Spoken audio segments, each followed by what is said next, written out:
لا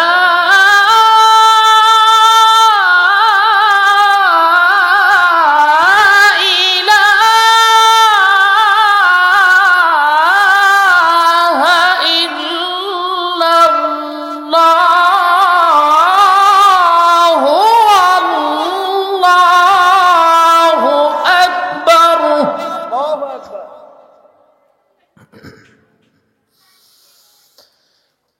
إن الله وملائكته يصلون على النبي يا أيها الذين آمنوا صلوا عليه وسلموا تسليما. اللهم صل على محمد وعلى آل محمد كما صليت على إبراهيم وعلى آل إبراهيم إنك حميد مجيد. اللهم بارك على محمد وعلى آل محمد كما باركت على إبراهيم وعلى آل إبراهيم إنك حميد مجيد. আল্লাহ রাব্বুল আলামিন পবিত্র কালামুল্লাহ শরীফের ভিতরে সূরা আর রহমানের ভিতরে সুন্দর করে আল্লাহ পাক বলছেন আর রহমান আল্লামাল কুরআনা খালাকাল ইনসানা আল্লামাহুল বায়ান। সবাই বলি আল্লাহু আকবার। আমার ভাইরা, আমার বন্ধুগণ, আল্লাহ পাক বলছেন আর রহমান, দয়াময় আল্লাহ, যার দয়ার কোনো সীমা নাই, যার দয়ার কোনো শেষ নাই। যেই দিকে আপনি তাকাবেন সেই দিকেই শুধু আল্লাহর দয়া, আল্লাহর অনুগ্রহ, আল্লাহর মায়া দিয়ে ভরপুর করে আল্লাহ রেখেছেন। আমার ভাইরা, অনেক মানুষ যখন কোনো বিপদের ভিতরে যখন পতিত হয়ে যায়, সেই আল্লাহর গোলাম আল্লাহকে দোষারোপ করে। আল্লাহ দুনিয়ার কাউকে দেখে না, শুধু আমাকেই দেখে, আমাকেই বিপদ দেয়। কিন্তু এই মানুষটা যদি তার নিচের দিকে একটু তাকাতো, তাহলে সেই মানুষটা বুঝতো যে আল্লাহ আমাকে কতটা ভালো রেখেছেন। আমার ভাইরা, আমার বন্ধুগণ, আপনি মনে করবেন আমার একটা জামা নাই, সুন্দর জামা নাই, এইটা আপনি মনে করে অনেক সময় আফসোস করবেন। কিন্তু আপনার এই আফসোসটাকে একটু আপনি ভেবে দেখেন মস্তিষ্ক দিয়া।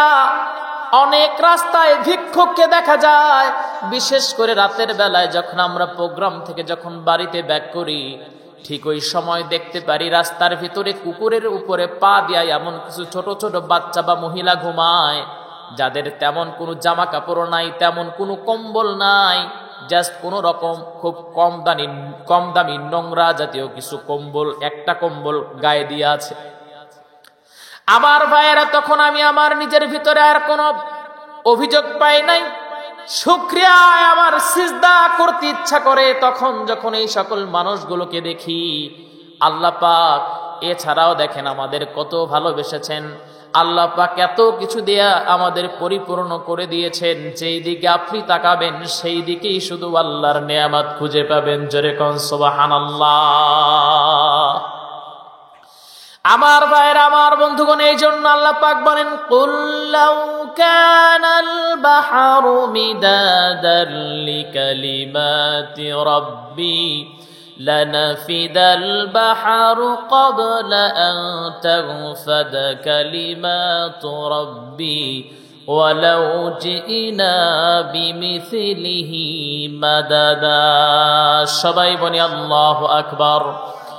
আল্লাহ পাক বলছেন সাগরের পানিগুলো যদি কালি হয়ে যায়, অন্যত্র আয়াতের ভিতর আল্লাহ পাক আবার এই সেম আলোচনাটাই করেছেন। সাগরের পানিগুলো যদি কালি হয়ে যায় আর পৃথিবীর বৃক্ষগুলো যদি কলম হয়ে যায়, সেই কলম দিয়ে যদি বান্দা আমি আল্লাহর প্রশংসা লিখতে থাকে, কিয়ামত হয়ে যাবে। আল্লাহর প্রশংসা কোনোদিন শেষ করতে কেউ পারবে না। জোরে কোন সুবহানাল্লাহ।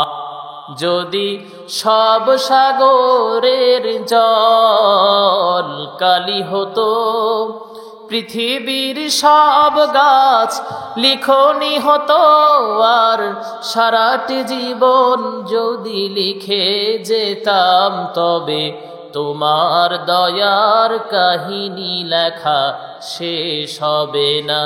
যদি সব সাগরের জল কালি হতো। আল্লাহু আকবার।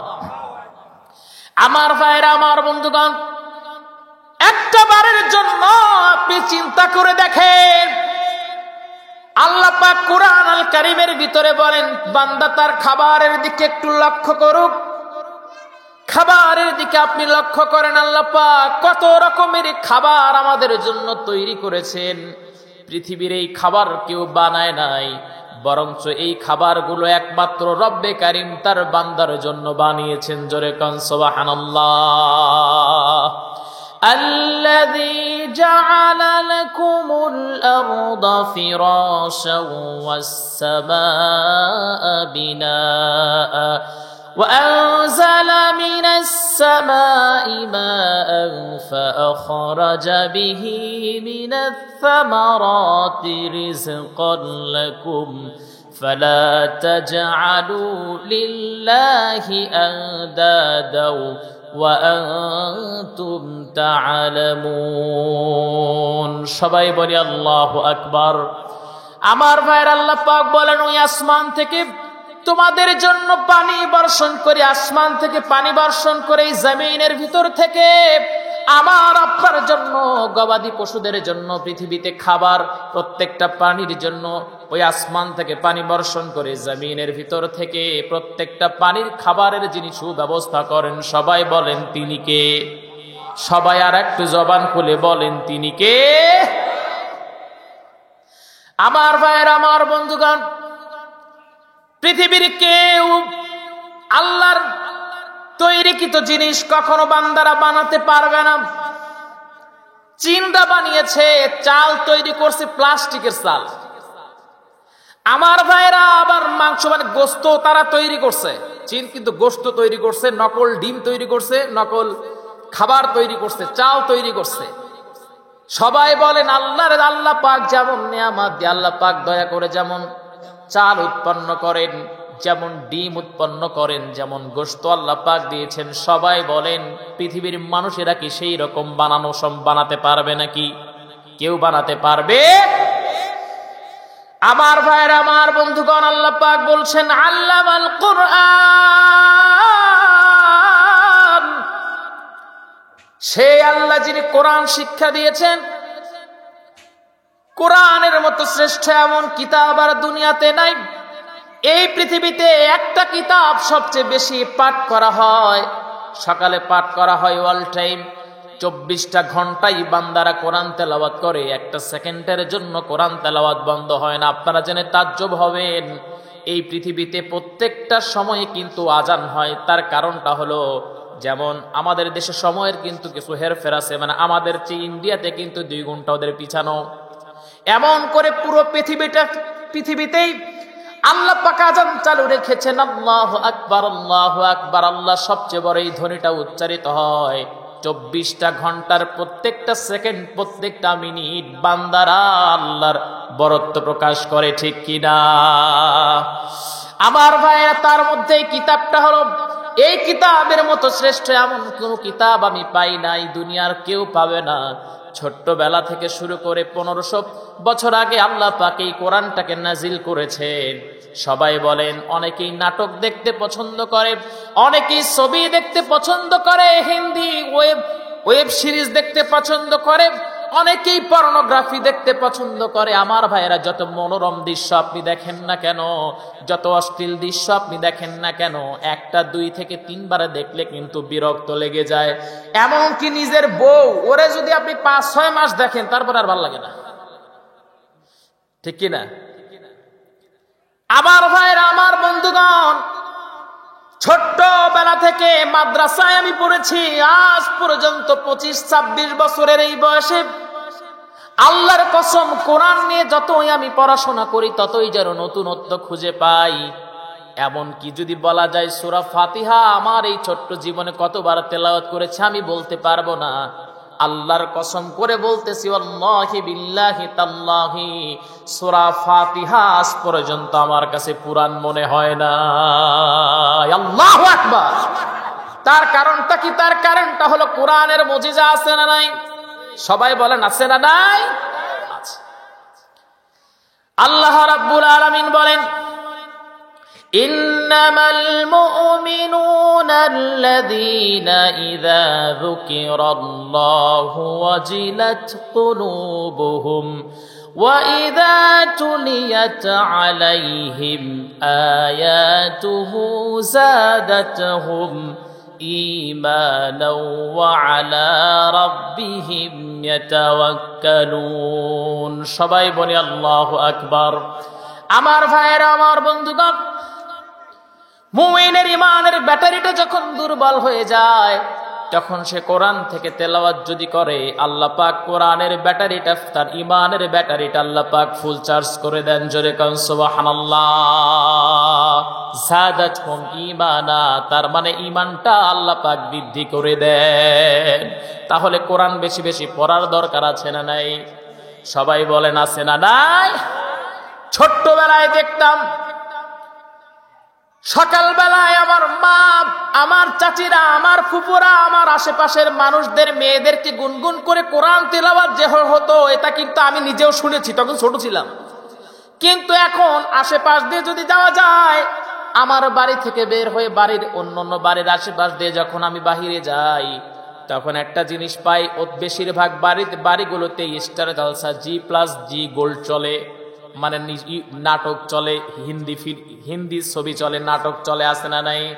স্টার জলসা সবাই জানেন, স্টার জলসার নাটক সব জায়গায় চলে, কি চলে না? এই বাংলাদেশটাকে ধ্বংস করার মূলেই হলো স্টার জলসার জি বাংলা।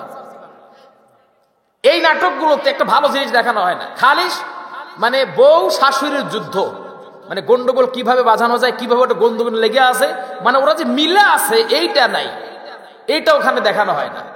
এমন একটা নাটক তৈরি করে দেখা, যে নাটকের ভিতরে মানে আপনার বউ শাশুড়ি তাদের মধ্যে খুব মিল, কিভাবে মিল হবে এইটা দেখা, আমরা সেটা বলবো।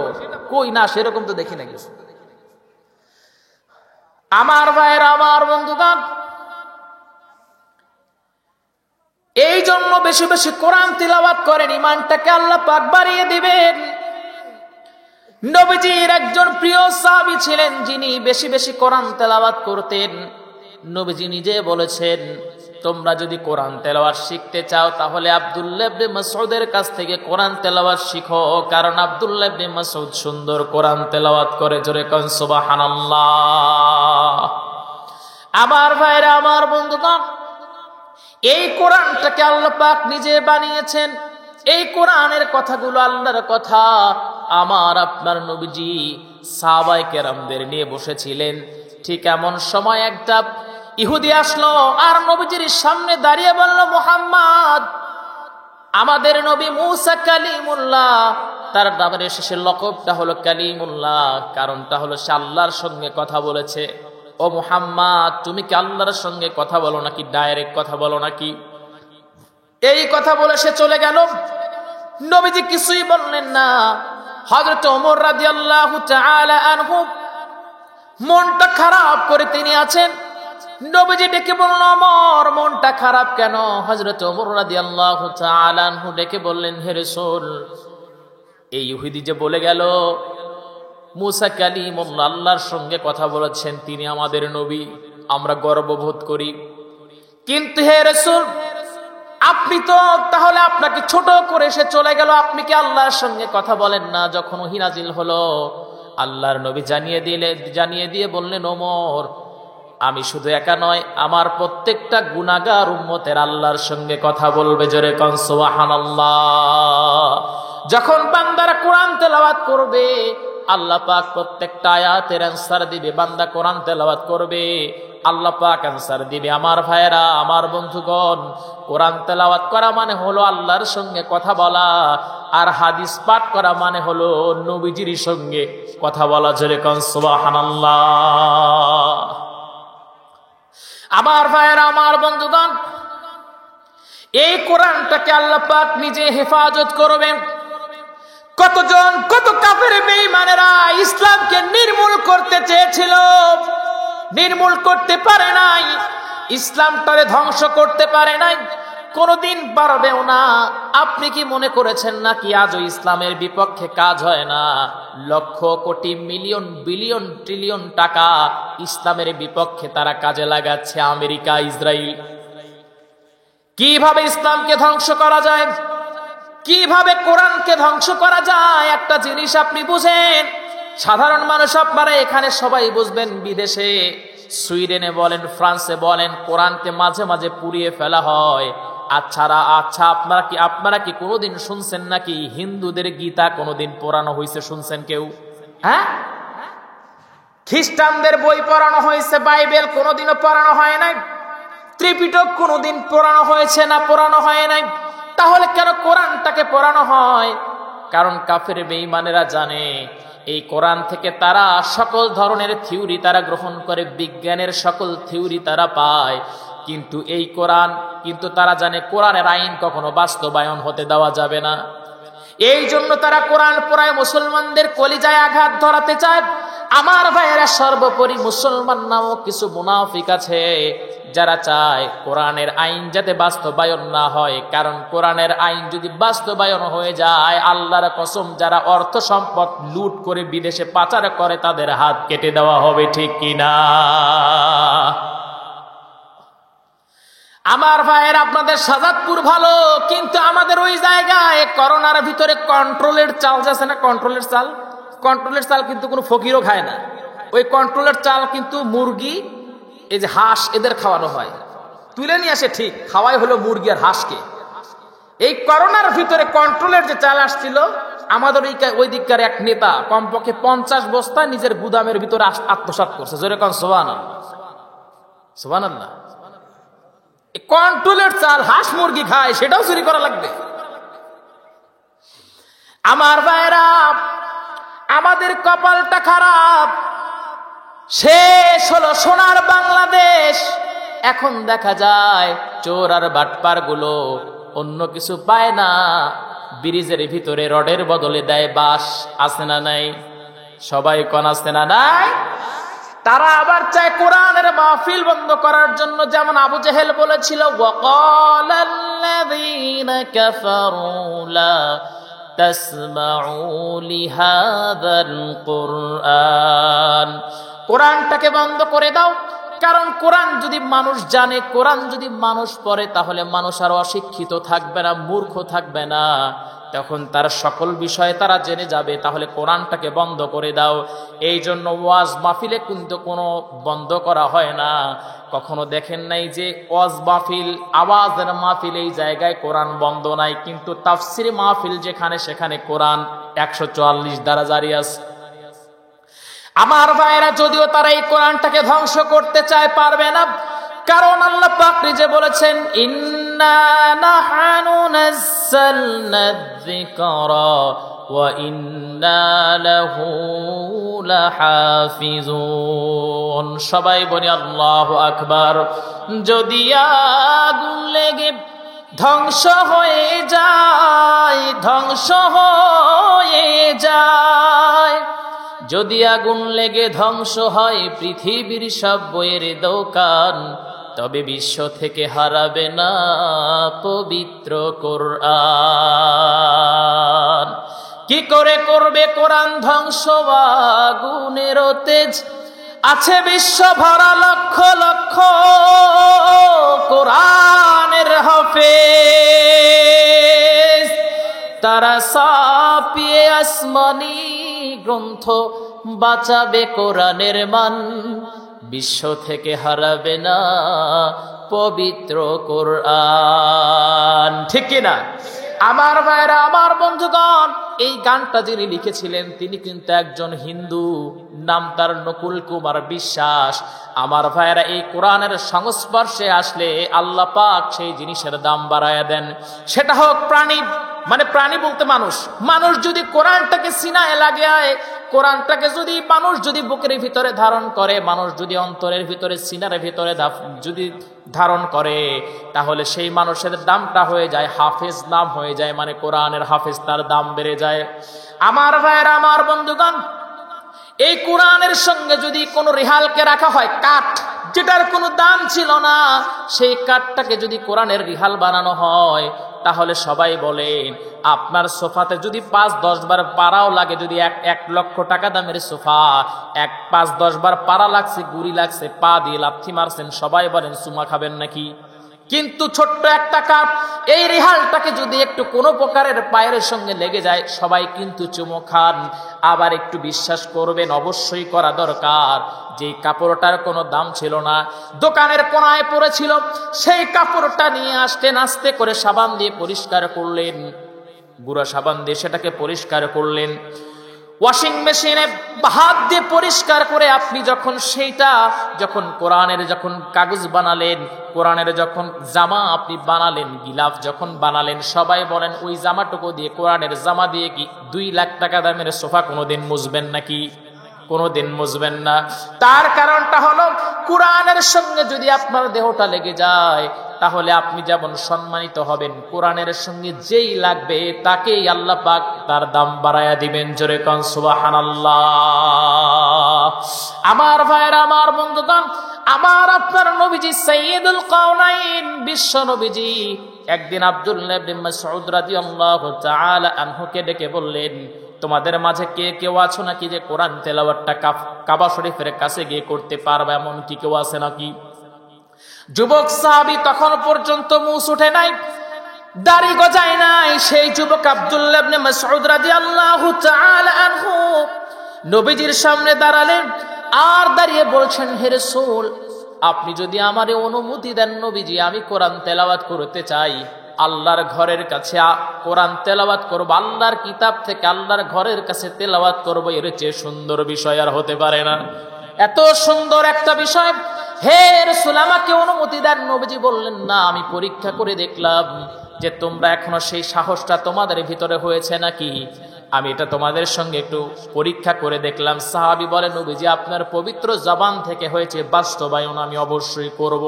ইয়া রাসূলুল্লাহ, আপনি আমারে অনুমতি দেন। নবীজি অনুমতি দেন না, কিন্তু সাহাবী নাসর বান্দা বলে, নবীজি আমি অবশ্যই যাব। এইবার যখন সাহাবী যখন রওনা দিয়ে দিলেন কাবা শরীফের পাশে, তিনি চলে গেলেন আর সুন্দর করে তিনি তেলাওয়াত শুরু করে দিলেন।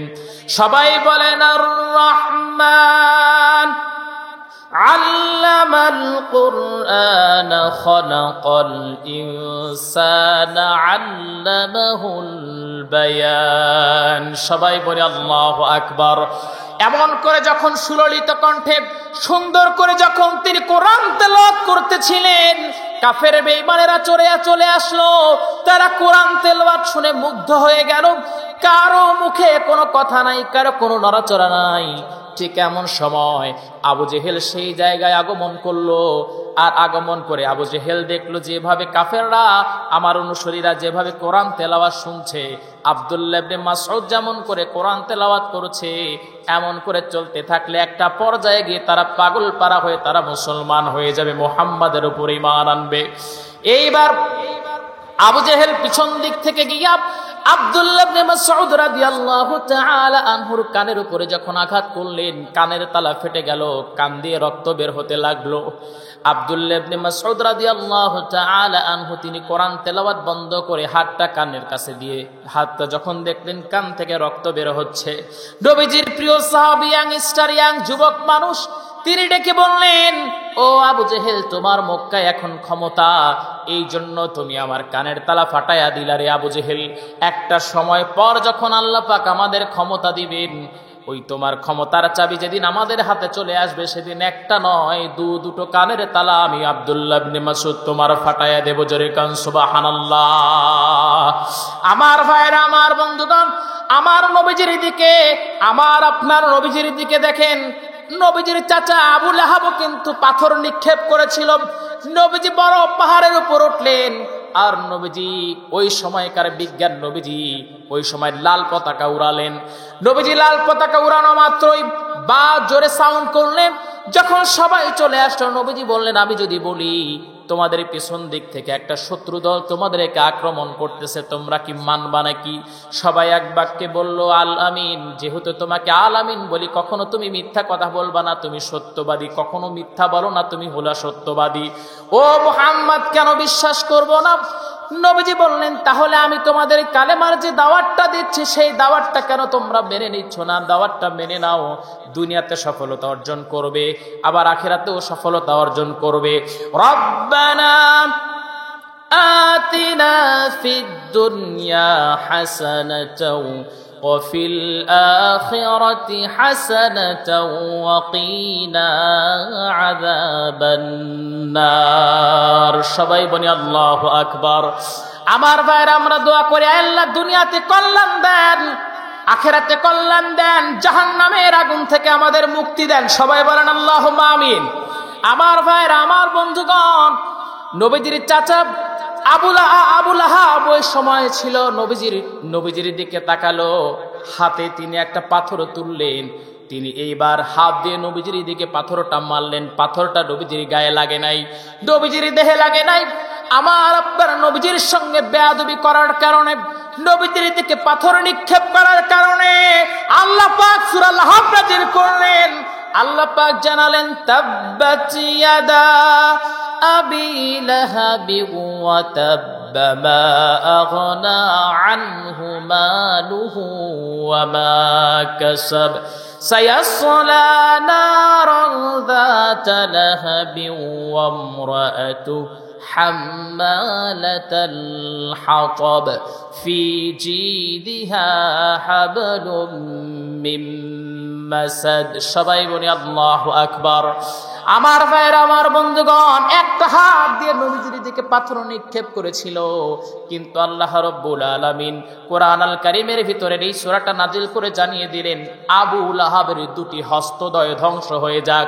তার মানে বোঝা যায়, ইসলামের বিপক্ষে ডাইরেক্ট ইনডাইরেক্ট লেখনির মাধ্যমে, কলমের মাধ্যমে, মুখের জবান দিয়া যারা ইসলামের বিপক্ষে অবস্থান নিবে, তাদের দুটি হাত মানে দুনিয়ার হাত, আখিরাতের হাত আল্লাহ ধ্বংস করে দিবে। ঠিক কিনা? এই জন্য যেটাই করবেন বুঝে শুনে করবেন। আপনার জানা বা অজানায় যেন ইসলামের বিপক্ষে কোনো কাজ না হয়। বুঝেন নাই কথা? আমার ভাইরা, আমার বন্ধুগণ, আব্দুল্লাহ ইবনে মাসউদ যুবক মানুষ, চোখের পানি ফেলতে ফেলতে নবীজির সামনে গিয়ে যখনই তিনি দাঁড়ালেন, আমার ভাইরা, আমার বন্ধুগণ, নবীজি এইবার ডেকে বলে, আব্দুল্লাহ ইবনে মাসউদ, কেন তুমি কান্না করো? নবীজির প্রিয় সাহাবী ডেকে বলে, হে রাসূল, কেন কান্না করব না? ও নবীজি, আবু জেহেল আমার কানে আঘাত করে আমার কানের তালা ফাটিয়ে দিয়েছে, দেখেন ননরগল রক্ত আসতেছে। আল্লাহর নবী চোখের পানি ফেলে দিলেন। নবীজি চোখের পানি ফেলে ফেলে কান্না শুরু করে দিলেন। কারণ সাহাবীদের কষ্ট মানে নবীজির কষ্ট আছে না নাই? উম্মতের কষ্ট মানে নবীজির কষ্ট। আমার ভাইয়েরা, আমার বন্ধুগণ, আমাদের কষ্টে যেমন নবীজি ব্যথিত হতেন, মৃত্যুর সময় নবীজি আমাদের কথা ভুলে যায় নাই। মৃত্যুর সময় নবীজি আমাদের কথা বলে গেছেন। আমার ভাইয়েরা, আমার বন্ধুগণ, সেই নবীজিকে যদি অপমান করে কেউ কথা বলে, নবীজির যদি ব্যঙ্গচিত্র তৈরি করে, নবীজির বাবারে গালি দেয়, নবীজির বংশরে গালি দেয়, আল্লাহর কসম মেনে নেব না। ঠিক কিনা? আজকে বাংলাদেশে নাস্তিকের অভাব নাই, বিশেষ করে মুফাসসিল, এরপরে নাস্তিক লোপা রহমান, এরা নবীজিকে নিয়ে কটূক্তি করে অপমানজনক কথা বলে। বিশেষ করে নাস্তিক লোপা রহমান, সে মাঝে মাঝে বলে, ওর রহমান নামের শেষে রহমান এটা এখনো আছে, বদমাইশ। ও বলে মুহাম্মাদের এত পাওয়ার, মানে নবীজি যে বেশি বিয়ে করছে, মানে 11টা বা 13টা, এই জন্য তার ভিতরে কিউরিসিটি। সে বলে যে আমি ওই সময় এখন যদি মুহাম্মদ থাকতো তার সাথে আমি বিয়ে বসতাম, জোরে কোন নাউজুবিল্লাহ। আমার ভাইরা, আমার বন্ধুগণ, আমি তো কি বলবো বুঝে পাই না। ওর যেরকম চেহারা, যেরকম দেখা যায়, কুত্তাও নিবে না, ঠিক কিনা? আমার ভাইরা, আমার বন্ধুগণ, বাংলাদেশে পলায়া পলায়া আসে। ও জানে যে বাংলাদেশে যদি প্রকাশ্যে যাই তাহলে একদম আমার জিহ্বা টেনে ছিঁড়ে ফেলবে। সবচেয়ে কষ্ট লেগেছিল যখন ম্যাক্রনের দেশে ফ্রান্সে নবীজির ব্যঙ্গচিত্র তৈরি করা হলো। তারপরেও ম্যাক্রন এই 95% মুসলমানের দেশে আসলো, রাষ্ট্রীয় সংবর্ধনা দেওয়া হলো। এরপরে ম্যাক্রনকে রাষ্ট্রীয় সংবর্ধনা দেওয়ার পর বাংলাদেশের প্রত্যন্ত অঞ্চলগুলো ঘুরে ঘুরে দেখানো হলো। আমার ভাইরা, আমার বন্ধুগণ, মনের ভিতরে তখন কষ্ট লাগলো যে ফ্রান্সে সে নিজে নবীজির ছবি প্রদর্শনের অনুমতি দিয়েছিল, আর সেই মানুষটা আমাদের দেশে আসছে, সেই হারামিটা আমাদের দেশে আসছে, অথচ আমরা সবাই প্রতিবাদ করতে পারলাম না।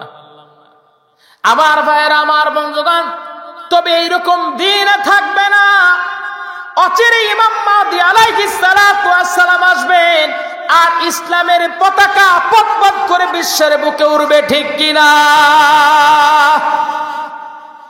আমার ভাইয়েরা, আমার বন্ধুগণ, আব্দুল্লাহ ইবনে মাসউদ বললেন, হে রাসূল, আমার কানের তালা ফাটিয়ে দিয়েছে, এই জন্য কোনো কষ্ট আমার নাই। নবীজি আমাকে কোরআন তেলাওয়াতে বাধা দিয়েছে, এই জন্য আমার কষ্টে কলিজাটা ছিঁড়ে যায়। কিন্তু আমি আবু জেহেলকে বলে এসেছি, আবু জেহেল, আজকে তোমার ক্ষমতা, সেই জন্য তুমি আমার একটা কানের তালা ফাটিয়ে দিয়েছ। আল্লাহ পাক যদি কোনোদিন আমাদের ক্ষমতা দেয়, তোর দুটো কানের তালা আমরা ফাটাইয়া দেব, জোরে কোন সুবহানাল্লাহ। আমার নবীজি যখন হাতটা তুললেন, নবীজি হাত তুলে আল্লাহর কাছে প্রার্থনা করলেন। আমার ভাইরা, আমার বন্ধুগণ, আমার আপনার নবীজি যখন মন থেকে যদি কিছু চাইতেন, আল্লাহ পাক সেটা চাওয়ার আগেই সেটা কবুল আর মঞ্জুর করে নিতেন। আর আমার আপনার নবীজি হাত তুলে দোয়া করলেন, আল্লাহ পাক অবশ্যই আব্দুল্লাহ ইবনে মাসউদের দোয়াটা এবং নবীজির এই দোয়াটা কবুল আর মঞ্জুর করে নিয়েছেন। আল্লাহু আকবার বলবেন না? আমার ভাইরা, আমার বন্ধুগণ, এই কোরআনকে কখনো ধ্বংস করা যাবে না। এই কোরআনের ভিতরে এমন কোনো দিক নাই, এমন কোনো বিভাগ নাই যেই বিভাগে আল্লাহ পাক কথা বলেন নাই। আল্লাহ পাক বলছেন, ওয়ালাকাদ বাআসনা ফি কুল্লি উম্মাতির রাসূল আন ইবুদুনি। আল্লাহ পাক বলছেন, ওয়ালাকাদ বাআসনা ফি কুল্লি উম্মাতির রাসূল। আল্লাহ পাক বলছেন, প্রত্যেকটা জাতির ভিতরে আমি আল্লাহ পাক রাসূল প্রেরণ করেছি। তারা কিতাব, তারা তাদের দাওয়াতি কার্যক্রম করেছেন। তারা কোন দাওয়াতটা দিয়েছেন? তারা বলেছেন, ওয়াজতানিবুত তাগুত, তাগুতকে পরিত্যাগ করো, একমাত্র আল্লাহর ইবাদত করো। আমার ভাইরা, প্রত্যেকটা জাতির ভিতরে আল্লাহ পাক রাসূল প্রেরণ করেছেন। নূহ আলাইহিস সালাতু ওয়াস সালামকে তার কওমের ভিতরে পাঠিয়েছিলেন, তিনি তার কওমের মানুষদেরকে দাওয়াত দিয়েছেন। ইব্রাহিম আলাইহিস সালাতু ওয়াস সালাম তার কওমের মানুষদেরকে দাওয়াত দিয়েছেন। আমার ভাইরা, আমার বন্ধুগণ, ইসলামের এমন কোনো বিষয় নাই সেটা কোরআনের ভিতরে আল্লাহ পাক তুলে দেয় নাই। নবীরা কিভাবে দাওয়াত দিয়েছেন, বিশ্ব নবীজি কিভাবে দাওয়াতি কার্যক্রম পরিচালনা করবেন, সেটা আল্লাহ পাক কোরআন আল কারীমের ভিতরে দিয়েছেন। বিজ্ঞানের বিষয় আল্লাহ পাক বলেছেন, মাতা পিতার সঙ্গে কেমন আচরণ করবা, সেটা আল্লাহ পাক কোরআনের ভিতরে তুলে দিয়েছেন। আমার ভাইয়েরা, আমার বন্ধুগণ, এই জায়গায় সুন্দর একটা বিষয় হলো, লুকমান হাকিম তার সন্তানকে যে সুন্দর উপদেশ দিয়েছিলেন, সেটা আল্লাহ পাক কোরআন আল কারীমের ভিতরে কোট করে দিয়েছেন। এমন কোনো দিক নাই, এমন কোনো বিভাগ নাই যেই বিভাগটা আল্লাহ পাক কোরআন আল কারীমের ভিতরে কথা বলেন নাই, সেই বিভাগে কথা বলেন নাই। আমার ভাইয়েরা, আমার বন্ধুগণ, আল্লাহ পাক সুন্দর করে বলছেন, খলাকাল ইনসান আল্লামাহুল বায়ান। আল্লাহ পাক বলছেন, আমি মানুষকে সৃষ্টি করেছি, তাদেরকে সুন্দর ভাষা আমি আল্লাহ পাক শিখিয়েছি। আমার ভাইরা, আমার বন্ধুগণ, আল্লাহ পাক আমাদের সৃষ্টি করেছেন, প্রত্যেকটা মানুষকে আল্লাহ পাক ভাষা শিক্ষা দিয়েছেন। ইন্ডিয়াদের ভাষা শিক্ষা দিয়েছেন, পাকিস্তানদের ভাষা শিক্ষা দিয়েছেন, আমাদেরকে আল্লাহ পাক ভাষা শিক্ষা দিয়েছেন। আল্লাহ পাক আমাদের তৈরি করার একটা মেইন কারণটা হলো আল্লাহ পাক কেন আমাদেরকে সুন্দর করে বানালেন, আবার ভাষাও শিক্ষা দিলেন। কেন বানালেন? বানানোর কারণটা হলো ওয়ামা খালাকাতুল জিন্না ওয়াল ইনসা ইল্লা লিয়াবুদুন মা উরিদু মিনহুম মির রিজকিন ওয়ামা উরিদু আন ইউতঈমুন। আকবার। আল্লাহ পাক বলছেন আমি জিন আর ইনসানকে আমার দাসত্ব, আমার গোলামির জন্য বানিয়েছি। আবার আল্লাহ পাক বলছেন এই জন্য বানাই নাই যে তারা আমি আল্লাহর রিজিক দিবে না, বরঞ্চ ইন্নাল্লাহা হুয়ার রাজ্জাকু যুল কুওয়াতিল মাতিন, আমাদের যিনি খাবার দান করেন তিনি কে? আমার ভাইয়েরা, আমার বন্ধুগণ, মূল কথাটা হলো, কোরআনের সার কথাটা হলো ইবাদত করতে হবে কার? আল্লাহ আমাদের বানিয়েছে, একমাত্র আল্লাহর দাসত্ব করব, আল্লাহর গোলামি করব, এছাড়া কারো গোলামি করা যাবে? সবাই বলেন, করা যাবে? আল্লাহর গোলামি ছাড়া অন্য কারো গোলামি আল্লাহ কখনো অ্যাকসেপ্ট করবেন না, কখনোই আল্লাহ পাক গ্রহণ করবেন না। সাহাবায়ে কেরামের জীবনের দিকে যদি ফলো করা যায়, সাহাবায়ে কেরামেরা কেমন করে আল্লাহর ইবাদত করেছেন। নবীজির একটা প্রিয় স্ত্রী ছিল, নাম জুরাইরিয়া রাদিয়াল্লাহু তাআলা আনহা। খুতবাতে জুলফিকারের ভিতরে আল্লামা জুলফিকার আহমদ নকশবন্দি রাহিমাহুমুল্লাহ তার এই কিতাবের ভিতরে তিনি লিখেছেন, পাকিস্তানের বড় মাপের তিনি একজন আল্লাহওয়ালা, একজন বড় আলেম ছিলেন, একজন বড় আলেম এবং আল্লাহওয়ালা একজন ব্যক্তি ছিলেন। সেই ব্যক্তি তার 32 খণ্ডের এই কিতাবটার ভিতরে লিখেছেন, নবীজির প্রিয় স্ত্রী জুরাইরিয়া রাদিয়াল্লাহু তাআলা আনহা একদিন নবীজি ফলো করে দেখলেন, জুরাইরিয়া রাদিয়াল্লাহু তাআলা আনহা মাঝে মাঝে, বেশিরভাগ সময়টাতে তাহাজ্জুদের সময় তিনি দাঁড়ান, নামাজে দাঁড়ান। যখন সময় হয়ে যায় তখন তিনি নামাজে দাঁড়ান। নবীজি তাহাজ্জুদের নামাজের জন্য নবীজিও দাঁড়ান। আমার ভাইরা, আমার বন্ধুগণ, ঠিক এমন সময়টাতে আল্লাহর নবী কয়েকদিন এইটা ফলো করলেন। নবীজি তার স্ত্রীকে তাহাজ্জুদের নামাজের জন্য কিছুই বলবেন না, কিন্তু যে বিষয়টা নবীজি ওই সময় বললেন, নবীজি ফলো করে দেখেছিলেন, নবীজির স্ত্রী জুরাইরিয়া রাদিয়াল্লাহু তাআলা আনহা তিনি যে ওই যে তাহাজ্জুদের নামাজের সময় উঠেন, লম্বা সময় তিনি নামাজের নামাজে তিনি বসে থাকেন, জিকির করেন। একমাত্র জিকিরই করেন কার? সবাই বলেন কার? নবীজি আমার তাহাজ্জুদের নামাজ পড়তেন, আদায় করার পর ফজরের আজান হতো, নবীজি মসজিদে চলে যেতেন। আবার বিশ্ব নবী মুহাম্মদুর রাসূলুল্লাহ নামাজ শেষ করতেন। কিতাবের ভিতরে লেখা হয়েছে, আল্লাহর নবী, বিশ্ব নবী ঠিক ওই সময়টাতে যখন বাসায় ফিরতেন, বাংলাদেশের সময় অনুযায়ী প্রায় ওই সময়ে 9টা কি 8টা কি 9টা হবে, এরকম লিখেছেন কিতাবের ভিতরে। নামাজের পর নবীজি সাহাবায়ে কেরামকে উদ্দেশ্য করে অনেক বয়ান করতেন। কোরআন থেকে নবীজি তাদের বয়ান করে শোনাতেন, জান্নাত জাহান্নামের বয়ান শোনাতেন। নবীজি যখন সকল কার্যক্রম সম্পন্ন করে বাসায় ফিরতেন, নবীজি দেখলেন, আমার নবীজি কয়েকদিন ফলো করে তিনি দেখলেন, নবীজির প্রিয়তমা স্ত্রী জুরাইরিয়া রাদিয়াল্লাহু তাআলা আনহা তিনিও সুন্দর করে তখন পর্যন্ত ওই নামাজেই বসে আছে। নবীজি প্রশ্ন করে বললেন, জুরাইরিয়া, তোমাকে দেখেছিলাম, তুমি সেই তাহাজ্জুদের সময় উঠেছো, এখন পর্যন্ত তুমি সেই জায়গায় বসে আছো, কারণটা কি? আমার ভাইয়েরা, আমার বন্ধুগণ, নবীজির স্ত্রী যে অ্যানসারটা দিলেন, হে রাসূল, ওই জাহান্নামের আগুন রে আমি বড় ভয় পাই। ইয়া রাসূলুল্লাহ, ইয়া হাবিবাল্লাহ, নিশ্চয়ই আল্লাহ পাক, আমি আপনার স্ত্রী, এই জন্য আল্লাহ আমারে ছেড়ে দিবে না। হে রাসূল, ওই জাহান্নামের বয়ান যখন শুনি, আপনার পবিত্র জবান থেকে জাহান্নামের বয়ান যখন শুনি, নবীজি কবরের বয়ান যখন শুনি, তখন আমার কলিজার ভেতরে কাঁপুনি সৃষ্টি হয়ে যায়। ইয়া রাসূলুল্লাহ, ইয়া হাবিবাল্লাহ, এই যে লম্বা সময়টা নামাজের মুসাল্লায় পড়ে থাকার কারণটা হলো, আমি আমার আল্লাহরে খুশি করতে চাই। আমার ভাইয়েরা, আমার বন্ধুগণ, নবীজি বললেন, এত লম্বা সময় নামাজে পড়ে থাকার প্রয়োজন নাই। তোমাকে একটা আমল শিখিয়ে দেই, সেই আমলটা তুমি করবা, ফজরে করবা, মাগরিবে করবা। লম্বা সময় তুমি যে আমল করেছো, এই আমলের চেয়ে লম্বা সময় যে তুমি আল্লাহর জিকির করছো, এত লম্বা সময়, তোমাকে একটা আমল আমি শিখিয়ে দেই। এই আমলটা যদি তুমি করতে পারো, তাহলে এর চেয়ে বেশি সওয়াব আল্লাহ পাক তোমার আমলনামায় তুলে দিবে। সুবহানাল্লাহি বিহামদি আদাদা খালকি ওয়া রিদা নাফসি ওয়া জিনাতি আরশি ওয়া বিদাদা কালিমাতি। এই আমলটা করবা আমার ভাইয়েরা, আমার বন্ধুগণ। তাহলে এই আমলটা ফজরে আর মাগরিবে করার দরকার আছে না নাই? সবাই বলেন আছে না নাই? অবশ্যই আছে।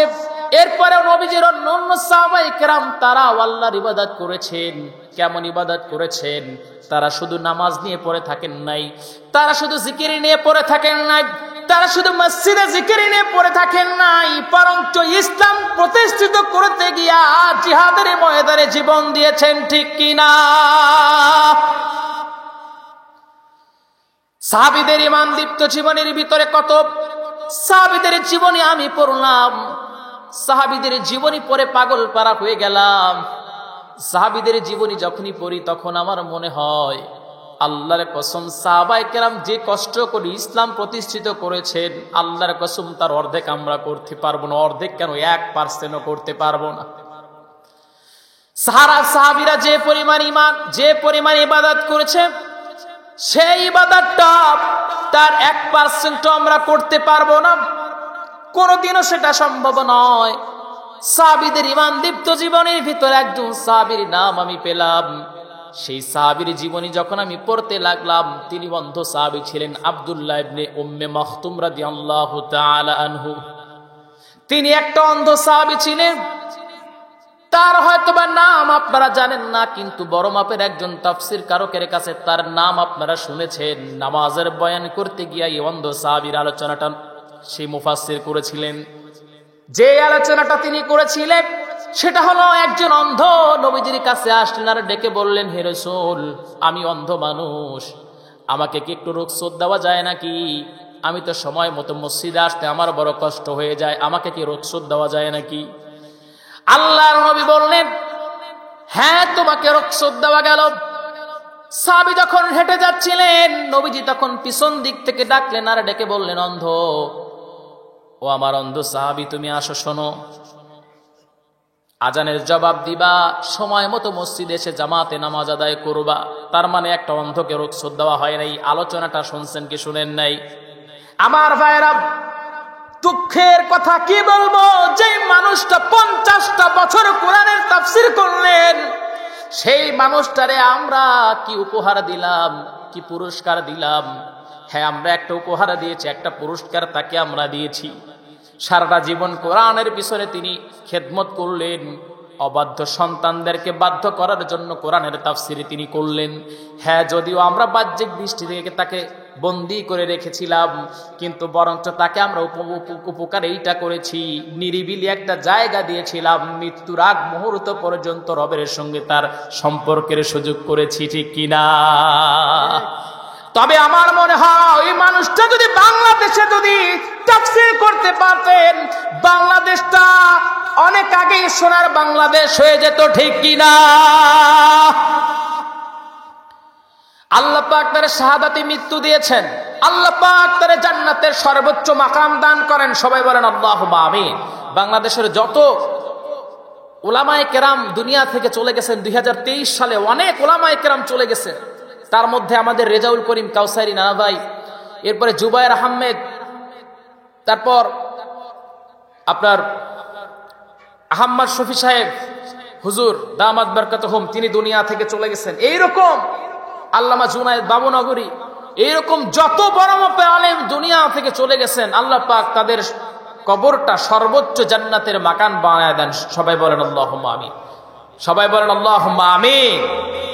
আমার ভাইরা, আমার বন্ধুগণ, একটু জিকির করি লা ইলাহা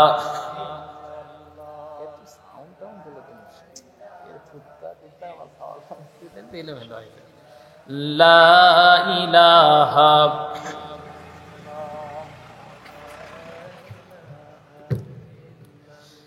লা ইলাহা ইল্লা ইল্লাল্লাহু ইল্লাল্লাহু ইল্লাল্লাহু ইল্লাল্লাহ লা ইলাহা লা ইলাহা লা ইলাহা ইল্লাল্লাহু মুহাম্মাদুর রাসূলুল্লাহ। সবাই বলি সাল্লাল্লাহু, আর একটু জোরে বলি সাল্লাল্লাহু আলাইহি ওয়াসাল্লাম। আমার ভাইরা, আমার বন্ধুগণ, এই অন্ধ সাহাবী মাঝে মাঝে নবীজির কাছে আসতেন। নবীজির কাছে এসে বলতেন, হে রাসূল, আল্লাহ পাক কি ওহী নাজিল করেছেন নাকি কোরআনের দুই একটা আয়াত কি আল্লাহ পাক ওহীর মাধ্যমে আপনাকে জানিয়ে দিয়েছে কিনা? আমাকে যদি একটু শিখাতেন নবীজি, আমি সেটা শুনে সঙ্গে সঙ্গে মুখস্থ করে নিতাম। মানে কোরআনের হাফেজ হওয়ার তার বড় ইচ্ছা। আমার ভাইয়ের, আমার বন্ধুগণ, এটাই ধারাবাহিকভাবে চলতেছিল। যখন কোন আয়াত নাজিল হতো লৌহে মাহফুজ থেকে, আমার নবীজি তাকে শুনিয়ে দিতেন। সেই সাহাবী, অন্ধ সাহাবী, সঙ্গে সঙ্গে তিনি মুখস্থ করে নিতেন। একদিন আমার আপনার নবীজি সাইয়্যিদুল কাওনাইন, তিনি যেই কাজটা করলেন, চিন্তা করলেন আমার সাহাবায়ে কেরামের উপর আবু জেহেল, উতবা, শায়বা, মুগীরারা অত্যাচার করে জুলুম চালিয়ে দিয়েছে। তাদের সঙ্গে একটা বৈঠকে নবীজি বসেছেন, যদি কোনো সমঝোতায় আসা যায়, যদি কোনো প্রকারের কোনো সোর্স খুঁজে পাওয়া যায়। নবীজি এই চিন্তায় তাদের সঙ্গে বসেছেন। বসা মাত্রই আমার আপনার নবীজি যখন মিটিং এ বসেছেন, ঠিক এমন সময় অন্ধ সাহাবী আব্দুল্লাহ ইবনে উম্মে মাকতুম রাদিয়াল্লাহু তাআলা আনহু তিনি আসলেন। তিনি আর তো চোখে দেখেন নাই। যেহেতু তিনি চোখে দেখেন না, তিনি নবীজির কাছে আসলেন। সরাসরি মিটিং এর ভিতরে ঢুকে পড়ে নবীজির সামনে দাঁড়িয়ে বলছেন, হে রাসূল, আল্লাহ পাকের পক্ষ থেকে লৌহে মাহফুজ থেকে কি কোনো আয়াত নাজিল হয়েছে কিনা আমাকে যদি একটু শোনায়া দিতেন, আমি সেটা মুখস্থ করে নিতাম। আমার আপনার নবীজির সঙ্গে সঙ্গে রাগান্বিত হলেন। নবীজি যখন রাগান্বিত হলেন, বিশ্ব নবী মুহাম্মাদুর রাসূলুল্লাহ সাল্লাল্লাহু আলাইহি ওয়াসাল্লাম রাগান্বিত হলেন। আমার আপনার নবীজি ওই সময় বসেছিলেন একজন সাহাবীর কাছেই বসেছিলেন। সেই সাহাবীর উরুর উপরে নবীজির উরুটা ছিল, মানে সাহাবীর উরুর নিচে নবীজির উরুটা উপরে। সাহাবী বলেন, আমার মনে হলো পুরো উহুদ পাহাড়টা আমার পায়ের উপরে কেন যেন এত ভারী পড়লো, যেন মনে হচ্ছে উহুদ পাহাড়টা আমার পায়ের উপরে চাপিয়ে দেওয়া হয়েছে। কারণ নবীজির উপরে যখন ওহী নাজিল করা হতো, যখন কোরআনের আয়াত নাজিল করা হতো, সঙ্গে সঙ্গে নবীজি বড় ভারী হয়ে যেতেন। আমার ভাইয়েরা, আমার বন্ধুগণ, অনেকগুলো লক্ষণ কিতাবের ভিতরে প্রকাশ পেয়েছে। সাহাবী বললেন, আমি তখন বুঝতে পারলাম নিশ্চয়ই নবীজির উপর ওহী নাজিল হচ্ছে। আর যে আয়াতটা নাজিল হলো, একটা অন্ধ সাহাবী যার নাম হলো আব্দুল্লাহ ইবনে উম্মে মাকতুম, এক নয় দুই নয়, নবীজি তার দিকে একটু রাগান্বিত চোখে তাকানোর কারণে মিটিং এর ভিতরে ডিস্টার্ব ফিল নবীজি করেছেন। এই জন্য নবীজি রাগান্বিত হয়ে সাহাবীর দিকে যখন তাকিয়েছেন, এই জন্য আল্লাহ পাক একটা দুইটা নয় 16টা আয়াত আল্লাহ পাক নাজিল করেছেন। জোরে কোন সুবহানাল্লাহ। সূরা আবাসার 16টা আয়াত নাজিল করেছেন। আল্লাহ পাক বলছেন, আবাসা ওয়া তাওয়াল্লা আন জাআহুল আ'মা। আল্লাহ পাক সরাসরি নবীজিকে তখন সতর্ক করেছেন। আমার ভাইয়েরা, আমার বন্ধুগণ, আমি কোন রকম কোরআন তেলাওয়াত শিখেছি, একটু কোরআন তেলাওয়াত করতে পারি। বাহিরে দেশ থেকেও, অন্য অন্য কান্ট্রি থেকেও আমাকে অনেক প্রবাসী ভাইয়েরা ফোন দিয়ে একটু কোরআন তেলাওয়াত শুনতে চায়। যারা কাছের তাদের মাঝে মাঝে কোরআন তেলাওয়াত শুনাই। মাঝে মাঝে অনেক ইয়াং যুবক ছেলেরাও আমাকে দূর দূরান্ত থেকে ফোন করে বলে, হুজুরে যদি একটু কোরআন তেলাওয়াত শোনাতেন। আমি তাদের কোরআন তেলাওয়াত শোনাই, কারণ আমার ভয় হয় যদি বলি আমার পক্ষে সম্ভব না, আমার মান সম্মানের উপর আঘাত পড়লো, এরকম যদি মনে করি, এইরকম চিন্তা ভাবনা যদি আমার ভিতরে আসে, আমি শুধু একটা ভয় পাই, নবীজিকেও যদি আল্লাহ পাক ছাড় না দেন, তাহলে আমাকেও হয়তো বা আল্লাহ পাক বিপদ দিতে পারেন। এই জন্য আমি কোরআন তেলাওয়াত শোনানোর চেষ্টা করি। আমার ভাইয়েরা, আমার বন্ধুগণ, একটা জিনিস আপনারা মানবেন কিনা জানি না, কোরআন তেলাওয়াত বেশি বেশি করবেন, কোরআন তেলাওয়াত বেশি বেশি করবেন, কারণ কোরআন যে বেশি বেশি তেলাওয়াত করে তার মান আর সম্মান আল্লাহর কাছে বেড়ে যায়। নবীজি বলেন, ইকরাউল কুরআন ফাইন্নাহু ইয়াতি বিয়াউমাল কিয়ামাতি শাফিআন লিআসহাবি। আল্লাহর নবী বলেন, তোমরা কোরআনটা বেশি বেশি তেলাওয়াত করবা, কারণ কোরআন তেলাওয়াতকারীদেরকে আল্লাহ পাকের কোরআন কিয়ামতের দিন শাফাত করে আল্লাহর জান্নাতে নিয়ে যাবে। জোরে কোন সুবহানাল্লাহ। আর কোরআনটা যদি প্রত্যেকটা মানুষ তেলাওয়াত করে, কোরআনটা সম্পর্কে যদি প্রত্যেকটা মানুষ জেনে যায়, আল্লাহর কসম করে বলতেছি এই বাংলাদেশটা সোনার বাংলাদেশ হতে বেশি সময় লাগবে না, ঠিক কিনা? কোনো একদিন এদেশের আকাশে কালিমার পতাকা দুলবে, সেদিন সবাই খোদাই বিধান পে দুঃখ বেদনায় ভুলবে। সেদিন আর রবে না হাহাকার, অন্যায় জুলুম অবিচার, থাকবে না অনাচার দুর্নীতি কদাচার, থাকবে না অনাচার দুর্নীতি কদাচার, সকলেই শান্তিতে থাকবে। সেদিন সবাই খোদাই বিধান পে দুঃখ বেদনায় ভুলবে। একাকিনী রমণী নির্জন পথে যাবে, কোনো জন কটু কথা কবে না, কোনো দিন কোনোখানে সম্পদের মোহে খুনার রাজা জানি রবে না। সেই দিন আর নয় বেশি দূরে, সেই দিন আর নয় বেশি দূরে, আর কিছু পথ গেলে মিলবে।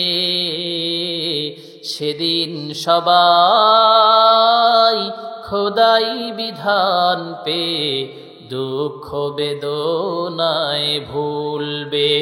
কোনো একদিন এদেশের আকাশে কালিমার পতাকা দুলবে, সেদিন সবাই খোদাই বিধান পে দুঃখ বেদনায় ভুলবে। একটু জিকির করি লা ইলাহা।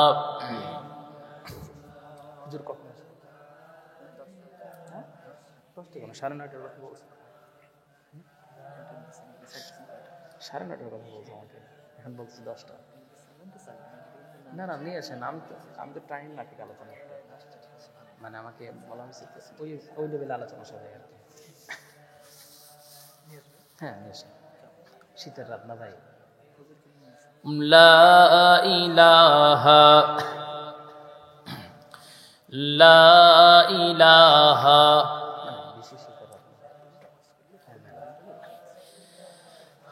লা ইলাহা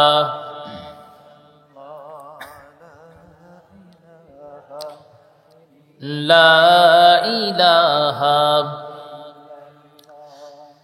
ইল্লাল্লাহু ইল্লাল্লাহু ইল্লাল্লাহু ইল্লাল্লাহ লা ইলাহা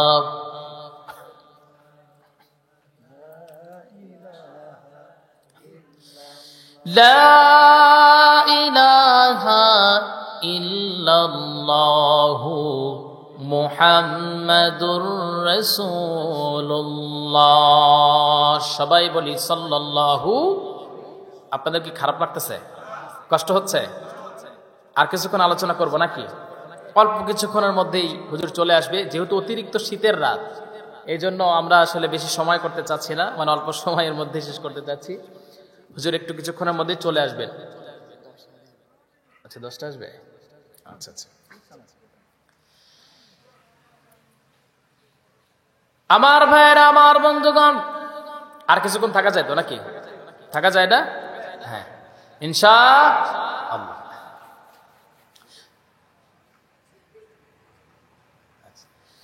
আমার ভাইয়েরা, আমার বন্ধুগণ, নবীজির প্রিয় সাহাবী আব্দুল্লাহ ইবনে উম্মে মাকতুম রাদিয়াল্লাহু তাআলা আনহু, নবীজির এই প্রিয় সাহাবী আল্লাহ নবীর কাছে যখন কোরআন তেলাওয়াত যখন শিখতে এসেছেন, কোরআন তেলাওয়াত যখন কোরআন শিখতে আসলেন, হে রাসূল আমাকে কোরআন আপনি শিক্ষা দেন, যদি কোনো যদি ওহির মাধ্যমে কোরআনের আয়াত নাজিল হয়ে থাকে। আল্লাহর নবী বিশ্ব নবী রাগান্বিত হওয়ার কারণে আল্লাহ পাক ওহী নাজিল করেছেন। একটা জিনিস আপনি বুঝেন, তাহলে বুঝেন যে কোরআন যে শিখতে চায়, কোরআন যে জানতে চায়, তার দাম কতটা আল্লাহর কাছে বেড়ে যায়। সেই মানুষটাকে নবীজি না করার কারণে, তার দিকে একটু রাগান্বিত হওয়ার কারণে আল্লাহ পাক ওই মানুষটার জন্য, ওই সাহাবীটার জন্য আল্লাহর নবী বিশ্ব নবীর উপরে আল্লাহ পাক ওই সাহাবীর উপরে রাগান্বিত হওয়ার কারণে আল্লাহ রাব্বুল আলামিন সূরা আবাসার 16টা আয়াত নাজিল করেন। তার মানে আপনি বুঝেন, একজন সাহাবীর জন্য যদি 16টা আয়াত যদি নাজিল হয় কোরআন তেলাওয়াত শিক্ষা করার জন্য আসার কারণে, আমি আপনি যদি কোরআন তেলাওয়াত যদি শিখতে চাই, কোরআন যদি শিক্ষা গ্রহণের জন্য যদি রাস্তায় যদি অগ্রসর হয়ে যাই, তাহলে আমাদের যিনি দাম বাড়াইয়া দিবেন, সবাই বলেন তিনি কে? আমার ভাইরা, এই অন্ধ সাহাবীর যে ইবাদতটা আমি পেলাম, কোরআন তেলাওয়াত শেখার, কোরআন হেফজ করার প্রতি তার আগ্রহটা ছিল প্রবল, অত্যন্ত বেশি। সাহাবীদের ঈমান দীপ্ত জীবনের ভিতরে লেখক সুন্দর করে তিনি লিখেছেন, আল্লাহর নবীর এই সাহাবী তিনি জিহাদের ময়দানে যাওয়ার ইচ্ছা পোষণ করলেন, কিন্তু নবীজি অনুমতি দিলেন না। তাকে অনুমতি দেওয়া হলো না। নবীজি বললেন, না তুমি অন্ধ, তোমাকে অনুমতি দেওয়া হবে না। আল্লাহ পাক কোরআন আল কারীমের ভিতরে জিহাদের জন্য তিনি আয়াত নাজিল করে দিলেন, যারা মাজুর, যারা অসুস্থ, তাদের জন্য জিহাদটাকে আল্লাহ পাক ফরজ করেন নাই। ঠিক আব্দুল্লাহ ইবনে উম্মে মাকতুম রাদিয়াল্লাহু তাআলা আনহু তিনি চিন্তা করলেন, তাহলে এত বড় একটা ইবাদত, জিহাদের মতো এত বড় একটা ইবাদত আমি করতে পারবো না। আমার ভাইরা, আমার বন্ধুগণ, আল্লাহ পাক কোরআন আল কারীমের ভিতরে বলতেছেন, ইন্নাল্লাহা আশতারা মিনাল মুমিনিনা আনফুসাহুম ওয়া আমওয়ালাহুম বিআন্না লাহুমুল জান্নাহ। সবাই বলি আল্লাহু আকবার। আল্লাহ পাক বলছেন, মুমিনদের জান আর মালের বিনিময়ে জান্নাতটা আমি তাদের কাছে বিক্রি করে দিয়েছি। আমার ভাইরা, আমার বন্ধুগণ, সাহাবী চিন্তা করলেন, শহীদ হয়ে যাব, এর চেয়ে বড় কোনো ইবাদত আর হতে পারে না। কারণ যে আল্লাহর গোলাম শহীদ হয়ে যায়, তার কোনো হিসাব আল্লাহ পাক নিবে? কোন জায়গায় তার কোনো হিসাব থাকে না। তিনি নবীজিকে বললেন, হে রাসূল, তাহলে এই সকল মানুষেরা যদি জিহাদের জন্য যদি ইচ্ছা পোষণ করে নবীজি, তাহলে কি তাদের জন্য কি কোনো অপশন নাই? আমাকে একটু যদি বলে দেন। কারণ সাহাবী চান, আমি যদি অন্ধ, আমি শাহাদাতি মৃত্যু পেয়ে আল্লাহর জান্নাতটা নিতে চাই। আমার ভাইয়েরা, আমার বন্ধুগণ, নবীজির প্রিয় সাহাবী আব্দুল্লাহ ইবনে উম্মে মাকতুম রাদিয়াল্লাহু তাআলা আনহু তিনি কি কাজ করলেন? নবীজিকে যখন বারবার বলেন, আল্লাহ পাক কোরআন আল কারীমে তার জন্য আয়াত নাজিল করে দিলেন। আমার ভাইয়েরা, তবুও তিনি নবীজির সময় সুযোগ পান নাই, আবু বকরের সময় তিনি সুযোগ পান নাই।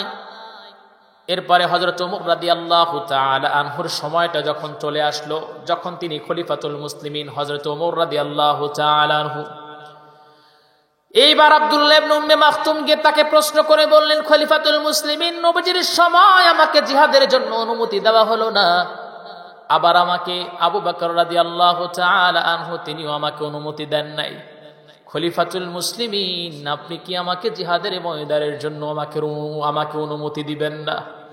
আমি শাহাদাত প্রাপ্ত হতে চাই, আমি আল্লাহর জান্নাত পেতে চাই। কারণ আল্লাহর সামনে আমি দাঁড়িয়ে কোনো হিসাব দিতে পারবো না, কিন্তু যদি শাহাদাতি মৃত্যু আমার হয়ে যায়, আল্লাহ রাব্বুল আলামিন কোনো হিসাব আমার থেকে নেবেন না। আমার ভাইয়েরা, আমার বন্ধুগণ, কিয়ামতের দিন আল্লাহ পাক যদি আমার আপনার কাছে যদি কোনো প্রকারের হিসাব চান, সবাই বলেন হিসাব দিতে পারবো কি? সবাই বলেন পারবো কি? কেউ পারবো না। আমার ভাইরা, আমার বন্ধুগণ, কিয়ামতের দিন আল্লাহ পাক আমাদের যেমন করে হিসাব দিবেন, কেমন করে হিসাব দিবেন? আল ইয়াউমা নাখতিমু আলা আফওয়াহিহিম ওয়া তুকাল্লিমুনা আইদিহিম ওয়া তাশহাদু আরজুলুহুম বিমা কানু ইয়াকসিবুন। সবাই বলি আল্লাহু আকবার। আমার ভাইরা, আমার বন্ধুগণ, কিয়ামতের দিন আপনার হাত আল্লাহর সঙ্গে কথা বলবে, আপনার পা আল্লাহর সঙ্গে কথা বলবে। হাত সাক্ষী দিবে আল্লাহ, এই হাত দিয়ে আপনি বান্দাকে দুনিয়ায় ক্ষমতা দিয়েছিলেন, কলমের পাওয়ার দান করেছিলেন। বান্দা এই হাত দিয়া যে কাজটা করেছিল, এই হাত দিয়া বান্দা আস্তে করে জনগণের 1 মণ গম মেরে খাইছে। বলবে কি বলবে না? আবার ডেকে বলবে আল্লাহ, এই হাতে আপনি ক্ষমতা দিয়েছিলেন, রডের বদলে বাঁশ ঢুকাইছিল। বলবে না? আবার ডেকে বলবে আল্লাহ, কিছু কিছু গোলাম ছিল সারাটা জীবন গুনাহ করেছে, কিন্তু কোরআনের মাহফিল, মাইকের সাউন্ড কানে আসা মাত্রই সে ঘরে থাকতে পারে না। এই প্রবল আকর্ষণে কোরআনের আলোচনা শোনার জন্য ব্রজবালা এই আবু সাইদ ভাইয়ের বাড়িতে তিনি আলোচনা শোনার জন্য চলে আসছে। আমার ভাইরা, আমার বন্ধুগণ, যারা আমার কণ্ঠ বা ভাইয়ের কণ্ঠ এইরকম কোনো কিছু না দেখে যায়, শুধু কোরআনের আলোচনা শুনবো, হেদায়েতের নিয়ে তেমন চিন্তা ভাবনা নিয়ে যদি এই জায়গায় আগমন করেন, তাহলে আপনার জন্য আমি একটা সুসংবাদ দিচ্ছি। আল্লাহ পাক বলেন, ফাউলাইকা ইউবাদদিলুল্লাহু সাইয়্যাতিহিম হাসানাতিন ওয়া কানাল্লাহু গফুরার রহিমা। সবাই বলি আল্লাহু আকবার। আল্লাহ পাক বলছেন তার জন্য যদি এমন চিন্তা ভাবনা তার ভিতরে থাকে, আল্লাহ পাক বলছেন তার পিছনের জিন্দেগিতে যত গুনাহ আছে সকল গুনাহগুলো আল্লাহ পাক নেকি দিয়ে বদলায়া দিবেন, নেকি দিয়ে আল্লাহ পাক পরিপূর্ণ করে দিবেন। তার মানে আপনি বুঝেন, আমার 26 বছরের এই জিন্দেগিতে সবাই বলেন, আবা আপনার জীবনে গুনাহ বেশি নাকি সওয়াব বেশি? ভালো কাজ বেশি করছেন না গুনাহ বেশি করছেন? প্রত্যেকটা মানুষই কিন্তু গুনাহ বেশি করি আমরা, তাই না? সওয়াব বা ভালো কাজ খুবই কম। তাহলে এখন বুঝেন, এই আয়াত অনুযায়ী যদি গুনাহ যদি বেশি লাভ হয়, আয়াত অনুযায়ী লাভ বেশি। সব গুনাহ আল্লাহ পাক সওয়াব বানাই দিয়েছেন, মানে আমাদের আর গুনাহ নাই। সুবহানাল্লাহ বলতে পারেন নাই? আল্লাহ পাক যেন আমাদের সবাইকে গুনাহমুক্ত করে দেন। সবাই বলেন আল্লাহুম্মা আমিন। আর একটু জোরে বলেন আল্লাহুম্মা আমিন। আমার ভাইয়ের, আমার বন্ধুগণ, খলিফাতুল মুসলিমিন রোমানদের বিরুদ্ধে জিহাদের জন্য প্রস্তুতি নিচ্ছেন। ঠিক অন্ধ সাহাবী আব্দুল্লাহ ইবনে উম্মে মাকতুম রাদিয়াল্লাহু তাআলা আনহু ওমর রাদিয়াল্লাহু তাআলা আনহুর কাছে আসলেন, ডেকে বলছে, খলিফাতুল মুসলিমিন, আমারে আপনি অনুমতি দিয়ে দেন, আমার একটু আপনি অনুমতি দেন, আমি অনুমতি পেয়ে জিহাদের ময়দানে গিয়ে জীবনটা দিতে চাই আল্লাহর রাস্তায়। হযরত ওমর রাদিয়াল্লাহু তাআলা আনহু বললেন, তোমাকে কি কাজে লাগবে বলো? তোমারে তো কোনো কাজ হবে না, কারণ তুমি দৌড়াতেও পারবা না, আবার কোনো কিছুই করতে পারবা না, যাওয়া মাত্রই তুমি শহীদ হয়ে যাবা, তোমাকে হত্যা করা হবে। বললেন, আমি জিহাদ করব, তবে সবচেয়ে বড় দায়িত্বটা পালন করব, পতাকাটা আপনারা আমার হাতে দিবেন। সুবহানাল্লাহ বলতে পারেন নাই? কালেমার পতাকাটা আমার হাতে তুলে দিবেন। কালেমার পতাকাটা যখন আপনি আমার হাতে তুলে দিবেন, যখন আমি কালেমার পতাকাটা নিয়ে এক জায়গায় দাঁড়িয়ে থাকব, যখন তিনি এই টেন্ডেন্সি নিলেন, খলিফাতুল মুসলিমিন হযরত ওমর রাদিয়াল্লাহু তাআলা আনহু জিহাদের ময়দানে তাকে অনুমতি দিয়ে দিলেন। জোরে কোন সুবহানাল্লাহ। আমার ভাইরা, আমার বন্ধুগণ, খলিফাতুল মুসলিমিন হযরত ওমর রাদিয়াল্লাহু তাআলা আনহু যখন তাকে জিহাদের ময়দানের জন্য যখন তাকে অনুমতি দিয়ে দিলেন, তিনি জিহাদের ময়দানে চলে গেলেন। তিনি লৌহ বর্ম পরিহিত পরলেন, জিহাদের ময়দানের জন্য সেই ড্রেস তিনি পরলেন। সেই ড্রেস পরে জিহাদের ময়দানে তিনি চলে গেলেন, রোমানদের বিপক্ষে তিনি জিহাদের জন্য চলে গেলেন। আমার ভাইরা, আমার বন্ধুগণ, যখন তিনি জিহাদের ময়দানে চলে গেলেন, তিনি তার হাতে ছিল কালেমার পতাকা, মাঝখানে তিনি দাঁড়িয়েছিলেন কালেমার পতাকা নিয়ে। যুদ্ধ শেষ, একাধারে কয়েকদিন পর মুসলমানদের বিজয় হলো, কয়েকদিন পর মুসলমানদের বিজয় হলো। আমার ভাইয়ের, আমার বন্ধুগণ, জিহাদের ময়দানে প্রায় যুদ্ধ শেষ, মুসলমানদেরকে আল্লাহ রাব্বুল আলামিন বিজয় দান করলেন। যখন আল্লাহ পাক যখন বিজয় দান করলেন, বিজয় দান করার পর সাহাবায়ে কেরামেরা খুঁজতে লাগলেন কার কতজন সাহাবী দুনিয়া থেকে বিদায় হয়ে গেছে। সাহাবায়ে কেরামেরা পরীক্ষা করে দেখলেন প্রায় ৭০-এর বেশি অধিক সাহাবী দুনিয়া থেকে বিদায় হয়ে গেছে, আল্লাহর গোলামেরা শহীদ হয়ে গেছে। ঠিক এর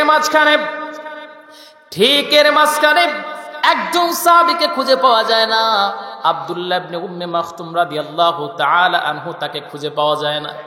আমার ভাইরা, আমার বন্ধুগণ, সাহাবায়ে কেরামেরা যখন তাকে খুঁজতে লাগলেন, খুঁজে তাকে পান না। একটা পর সাহাবায়ে কেরামেরা তাকে খুঁজে পেলেন।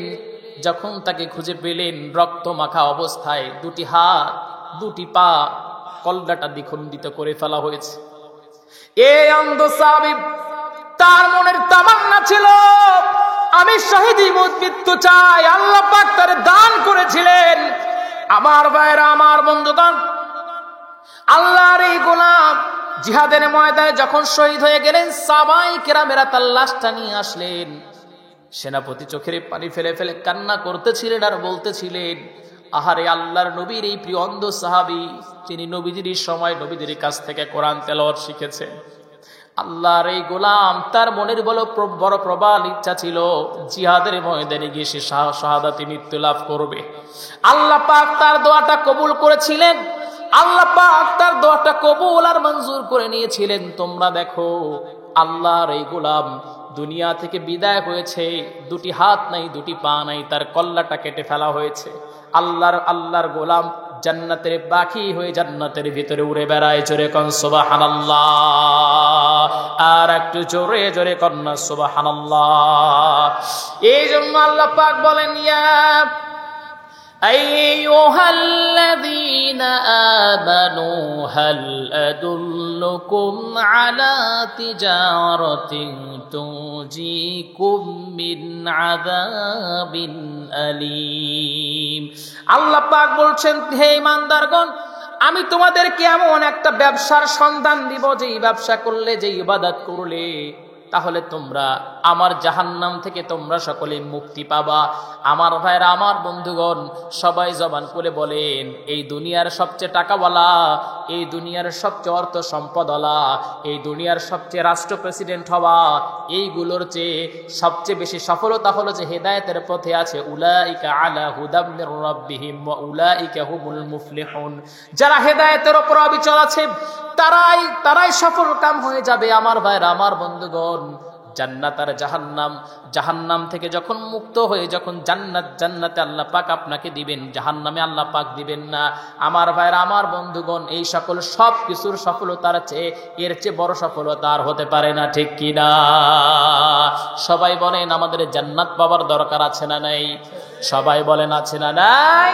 তাহলে কাজ করার দরকার নাই, নামাজ না পড়ে ল্যাবের ভিতরে খালি ঘুম পারবো। হ্যাঁ, আছে না নাই? কত লোক রে দেখলাম ভাই, নামাজ আসে না, নামাজের দাওয়াত দিয়েও তার আসে না।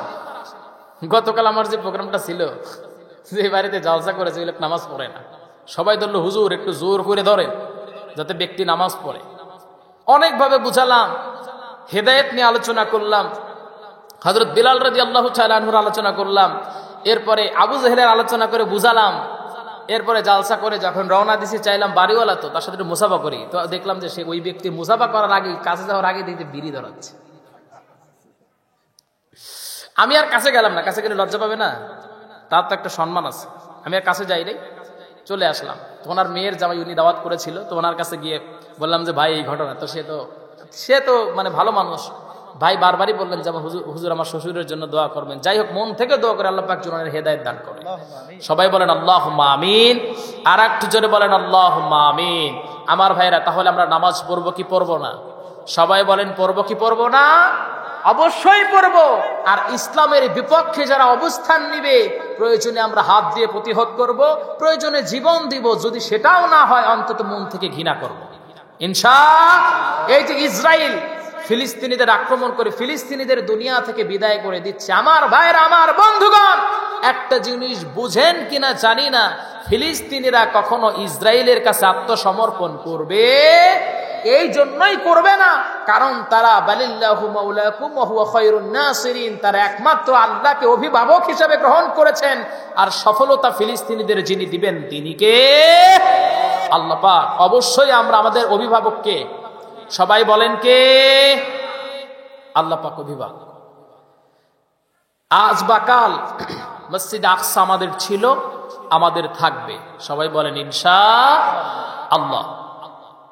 এই জন্য আমার ভাইয়ের, আমার বন্ধুগণ,